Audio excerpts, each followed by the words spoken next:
The Kids Online Safety Act, which you'll hear viewpoints for and against ahead, seeks to hold social media companies accountable when they recommend content to children that promotes self-harm, suicide, eating disorders, substance abuse, and sexual exploitation.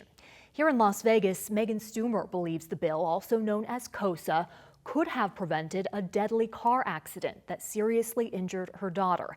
It happened in June 2021 in South Carolina, right before she and her daughter planned to move to Las Vegas. I'd like to start by going back to June 17th, 2021. What happened on that day?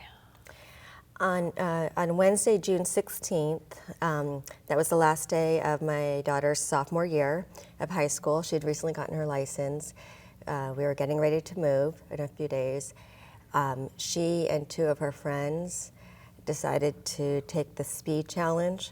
So after I went to bed, she snuck out with her two friends. They got my Hyundai up to over 100 miles per hour. The speed challenge was like 130 to 200 miles per hour. They hit a tree and her friend passed away instantly. And then both girls in the driver's and passenger seat were severely hurt. Tell me about this speed challenge. So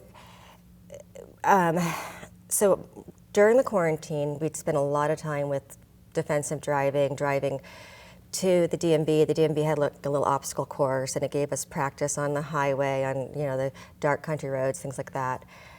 So and my daughter had a smartphone, so did I. I didn't realize it, but they were tracking her location. And with that, they knew that she was a new driver. They knew that she was a high school student who was working from home. She wasn't going in person. And they developed their algorithms. Well, one of the algorithms that they chose to send to my daughter, starting when she was 15 and then 16, has to do with speeding. And so when I was on her phone following the accident, I realized how many ads she got where it was like 20 seconds of crazy driving. And the speedometer always would go up, and it was always 150, 180. It would go over 200 miles per hour in certain scenes. Or it'd be like this little clip of a very young looking girl with like these little stars looking pouty and saying, "My face when my boyfriend says he's driving safe," and then it would flip and it would say 150 miles per hour. I never saw anything less than 130 miles per hour. That seems to be the starting point of the speed challenge or the speed algorithm. And then it would be followed by an advertisement. For instance, Tesla, more affordable than ever, 200 miles per hour. Just constant normalization of speed. And so they took the car out, they hit the tree, and it ended horrifically. When I asked my daughter about it later, like, why did you do this? She got in straight A's for the first time in her life, and just never mentioned a fast car, never mentioned even a car that she liked. I was so far out of my radar. And her response was, I was really scared, but I wanted to take my turn. So the speed challenge is just the normalization and the incentivizing of driving 130 to 200 miles per hour. That's being sent to kids. How did you find out about what happened? So after the phones were released back to the families, we all looked at the phones. And I got onto the different social media accounts. My daughter had Snapchat, TikTok, and Instagram, along with different gaming apps and a few different ones. So she had been using them to chat, specifically during when we were all quarantined. It was like they were using the chat features within social media platforms more so than the texting feature. So when you text, you're not getting all these ads. But in order to read what she had been talking about with her friends, I was trying to figure out, like, where did this idea to go 130 miles an hour, where did it come from? And at the time, it never occurred to me that companies were pushing it. I thought it was a peer influence. But in order to go back and read all the months of chat, which never found any peer influence for it, in order to read that, I had to watch, again, there's like a 20 seconds of craziness reel, and then the advertisements that came through. And at one point, I realized I was like, just being on her phone for all these hours, I was like, I think it's normal to go 130 miles per hour with my adult brain based on all the information they were sending her. Do you think you could have prevented this as a parent? So we've talked about COSA and having more regulation for social media.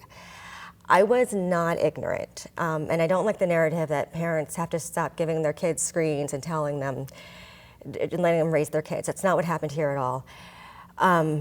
Absolutely, had I understood that they were going to track my daughter's location and they were going to use that to determine her algorithm, I would absolutely turn off her phone. She could still have the smartphone. I would absolutely have had her turn off the phone though, whenever we left the house, because I wouldn't have necessarily wanted her off of social media, and I hate to say that, but it's part of our problem right now and part of the reason we need more regulation. It's what kids use to connect.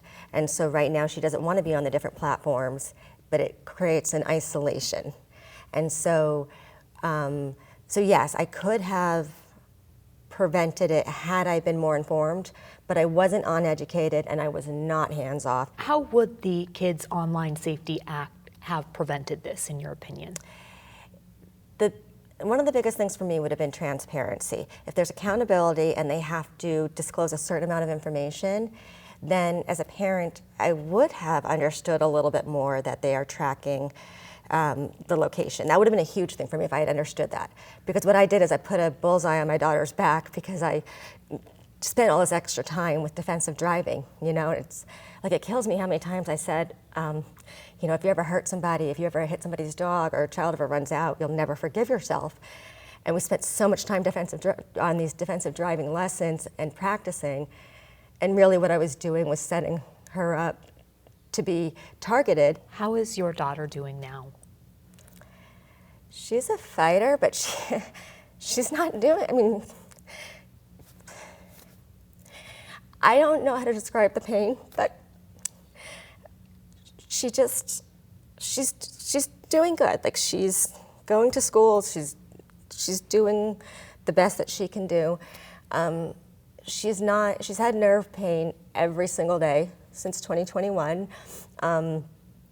More like recently it's gotten worse. So physically there's only so much healing that'll take place, and then you look at mental and spiritual, and we've had a ton of support. You know, I mean, family, friends, the little girl who passed away, their family has just stood by us. And so she's doing as good as she could be doing. But one of the things that I've shared with a lot of people is, I asked Carly one time, like, if you were to promote speeding, like a speeding advertisement, the way that you received it, if you were to have your own advertisement, get the message out there so kids could see what speeding really looked like, how would that look, you know? And she said, I would show pictures of myself and the other little girl that got hurt. She's like, but I wouldn't even mention that anyone had passed away, because no one would believe anything that bad could happen. And you wake up and you're just like, how did that happen? You know, and how are they still doing it, and how are they still profiting from it? Megan Stumer, thank you for your time. Thank you.